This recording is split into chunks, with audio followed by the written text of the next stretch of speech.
परमात्मने नमः। परमात्मने नमः। परमात्मने नमः। बोलो सतगुरुदेव भगवान की। और जितना जितना आपकी साधना प्रबल चलेगी, जितना जितना आपको सब चीज क्लियर हो जाएगी। और वो कैसे होगी? चेतना से। चेतना से होगी ये सारी यात्रा। अभी तो जब प्रथम चेतना का दर्शन होता है तो चेतना घूंघट घूंघट निकाल कर रहती है चेतना। इसीलिए तो कह रहे हैं घूंघट के पट खोल रहे तो ये पिया मिलेंगे।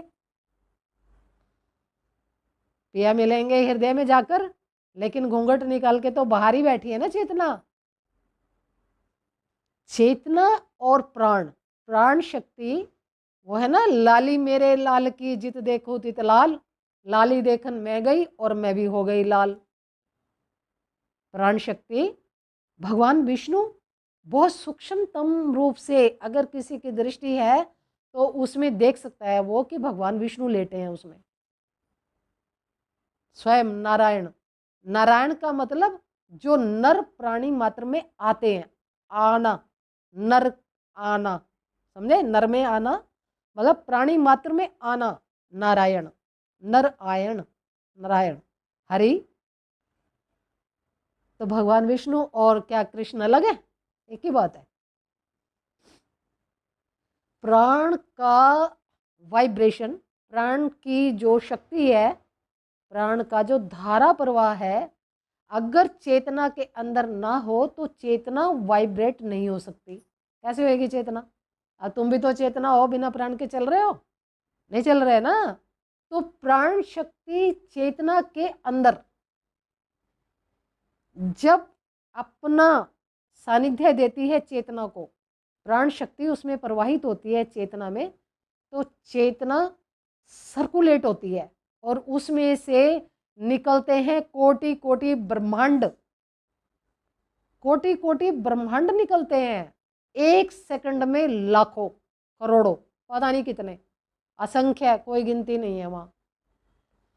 और जितने ब्रह्मांड निकल रहे हैं वो सारों को प्राण देने की जिम्मेदारी प्राण शक्ति की है, जो चेतना के पीछे स्थित है। पीछे से प्रोजेक्टर होता है ना, जैसे ऐसी प्रोजेक्टर से आगे पर्दे पर रील चल रही है। और जैसे जैसे ये सारे ब्रह्मांड निकल कर बाहर आ रहे हैं, जो भी दृश्य आपको ध्यान में अवलोकन होता है वो सारा चेतना के वाइब्रेट होने से निकल रहा है। कोई भी दृश्य आप ध्यान में देखते हो, ध्यान में कुछ दिख रहा है आपको, तो वो सारा प्राण शक्ति चेतना में आ रही है, चेतना से वाइब्रेट होकर आपको ब्रह्मांड में दिखाई दे रहा है।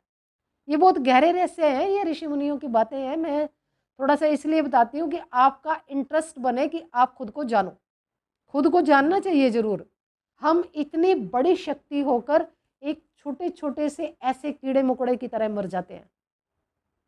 हो जाता नहीं है ऐसे ही? कहाँ जानते हैं हम अपने आप को? जानते हैं हम दुखी होते रहते हैं संसार में, पता नहीं हम क्या करते रहते हैं। हम सोचते हैं बस पेट भर लो, यही जीवन है।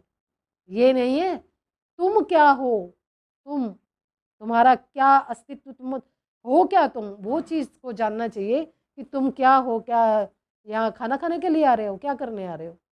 पृथ्वी पर आने का भी तो कोई कारण होगा ना आपका। अब भगवान ने ये थोड़े दिन नहीं, ये तो नहीं कहा कि इतना सारा मैंने अन्न उगा दिया है, जाकर खाकर खत्म कर कर आ जाओ, ऐसा तो कुछ नहीं बोला। वो तो ये कहते हैं ना कि भाई तू खुद को जान, तू मैं ही है, मैं तू हूं, तू मैं और मैं तू एक ही है। एक दो चार पांच नहीं है, वही एक ही है और वो तू है।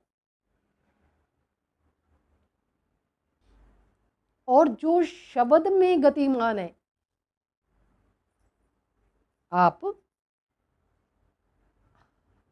जैसे जैसे साधना करते हो तो सब कुछ आपको दृष्टिगोचर होता है।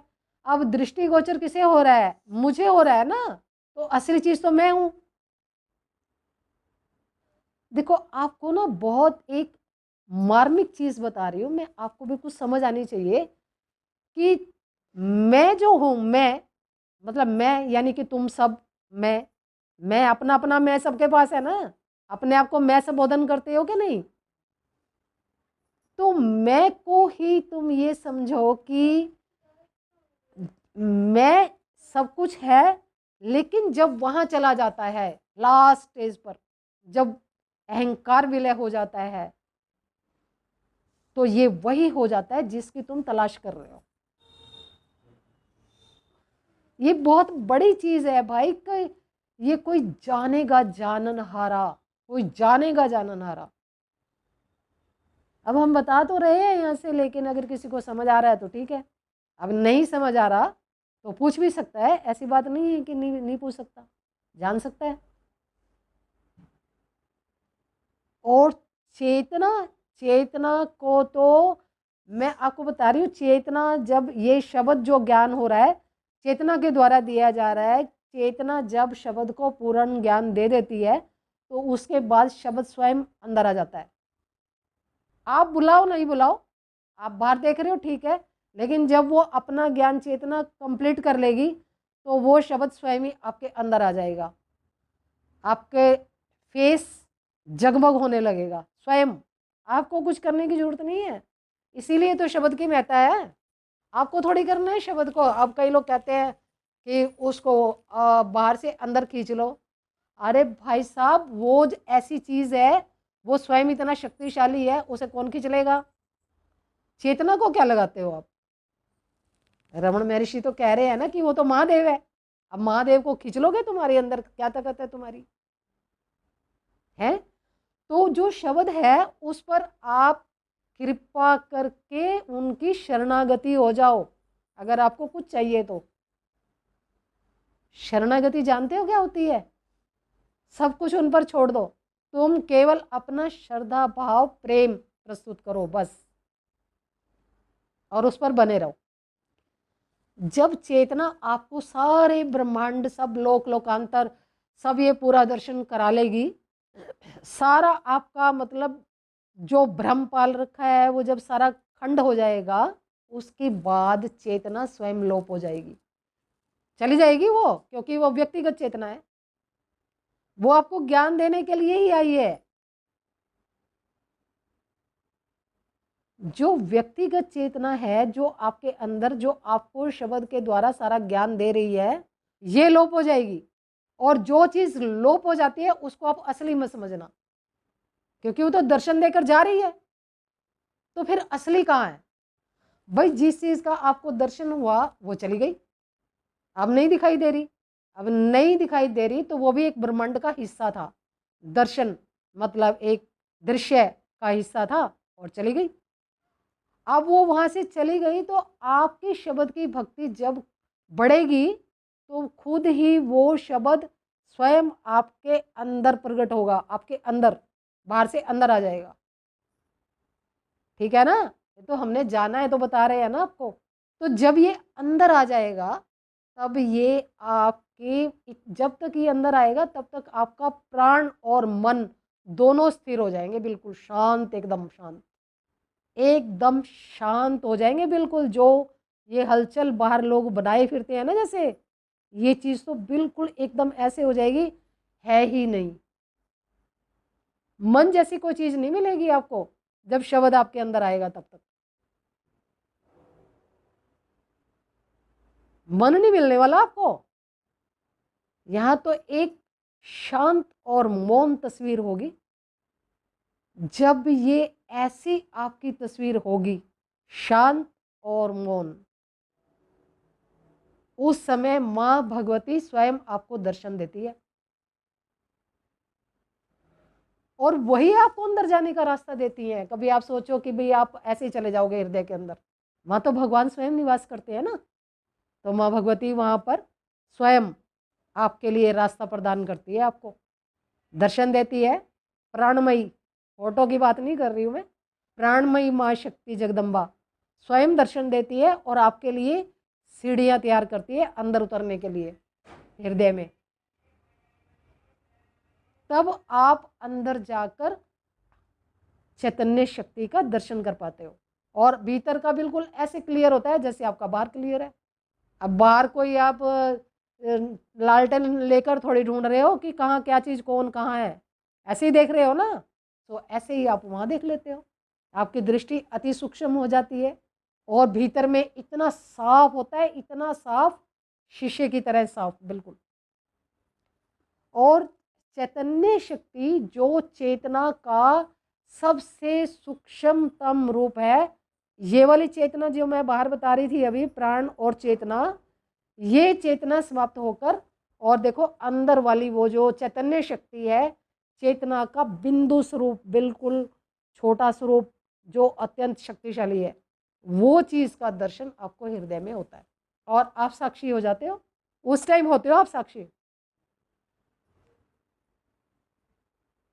समझ आ रही है? तो भाई प्राण शक्ति को आपको समझना पड़ेगा, चेतना को भी समझना पड़ेगा। और अभी जैसे लोग मतलब शब्द लेकर जैसे ध्यान कर रहे हैं, तो अत्यंत रुचिकारक है ये चीज़। अगर आप ध्यान करोगे सही तरीके से तो जन्मों जन्मों का मैल, जन्मों जन्मों का धुआं, जन्म जन्म के कर्म सब के सब नष्ट हो जाएंगे। कोई कुछ नहीं बचेगा, कोई ऐसे कर्म नहीं बचेंगे कि आप यात्रा ना कर सको। भगवान कृष्ण तो 24 घंटे आपके साथ हैं। इस साधना में भगवान कृष्ण 24 घंटे आपके साथ हैं।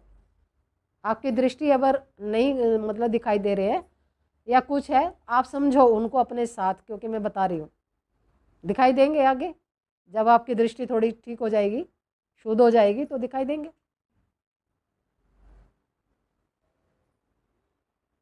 और भगवान कृष्ण के दर्शन की तो कहाँ तक महिमा बखान करें। वो तो बीच बीच में ऐसे आते रहते हैं कि हाँ चले आओ मैं यहाँ हूँ, चलते आओ कि मैं यहाँ पर हूँ, फिर वहाँ दिखाई दे के थोड़ा आगे चलोगे फिर आ जाएंगे हाँ भाई मैं यहाँ पर हूँ। सारा रास्ता बिल्कुल दृष्टिगोचर होता है कि भगवान साथ है। ये यात्रा बहुत इंटरेस्टिंग है और जगह जगह आप भगवान का साक्षात दर्शन करते हो। आप चलो तो जानोगे ना। अभी अब मैं बता रही हूँ तो आप ऐसे देख रहे हो जैसे पता नहीं क्या बता रही हूँ मैं, लेकिन ये सब कुछ संभव है, सब कुछ है ये चीज़। तो कोई भी ऐसी अच्छी सी इंटरेस्टिंग यात्रा हो तो थोड़ा बनता है कि भाई हम भी करके देखें, इसीलिए हम बताते हैं थोड़ा बहुत ही बता पाते हैं, क्योंकि अंदर तो विस्तार है बिल्कुल, कैसे इतना बताया जा सकता है। थोड़ा थोड़ा कहीं आ जाता है तो हम बताते हैं थोड़ा थोड़ा। चलो तो जानो, और जो चल रहे हैं वो देर सवेर पहुंच जाएंगे अपने वहाँ पर, फिर ये सारी चीज़ें उनको पता चलेंगी कि ये तो है सब कुछ अंदर। और बहुत सरल है, तुम सरल हो जाओ, तुम हो पेचीदा अति कठिन व्यक्तित्व। इसीलिए भगवान नहीं मिलते, इसीलिए नहीं मिलते भगवान। भगवान तो जो हाजिर नाजिर जो चीज़ है उसे कहाँ ढूंढने जाना है, वो तो है ही। अब हम नहीं देख सकते, हम नहीं जान सकते, तो अपने अंदर ही कमी आप देखो कि हमारे अंदर कहाँ कमी है। भाई तुम स्वयं ही तो भगवान हो, तुम खुद को ही नहीं जान पाते। खुद कौन हो तुम? भाई हम खुद से ही नहीं मिल पाते, खुद को ही नहीं देख पाते। तो खुद को जब तुम देख लोगे, खुद अपनी चेतना को जान लोगे, तो भगवान तो आ ही रहे हैं ना, भगवान तो है वहां पर, भगवान तो मौजूद है ना। भगवान को कहीं बाहर से थोड़ी आना है, वो तो है। भाई जब तुम बिल्कुल अपने आप को खाली कर देते हो ना, जिसको शून्य कहते हैं, बिल्कुल खाली कर देते हो, आपके पास कोई विचार नहीं है, कुछ नहीं है, आप सिर्फ इतना ही जान रहे हो कि हाँ हम हैं, मतलब है, एक चीज़ है ना। अपने आप को इतना ही रखो कि है बस, और इसके बाद आप कुछ नहीं। जब ऐसी मौन की अवस्था और ऐसी शांत अवस्था और हर चीज़ से बाहर निर्विचार और शून्य, खाली, बिल्कुल खाली ऐसे हो जाते हो, तो कोई चीज़ ऐसी नहीं है कि आपको ना मिले, ऐसा नहीं हो सकता। भाई खाली जगह में तो आते हैं ना भगवान, अब कोई जगह होगी वहां तो उतरेंगे, वो कहाँ है बताओ? आपने तो भर रखा है सारा, पता नहीं क्या भर रखा है, तो कर दो खाली। अगर आपको भगवान से प्रेम है और आप चाहते हो कि भगवान आए, तो जगह को खाली करो।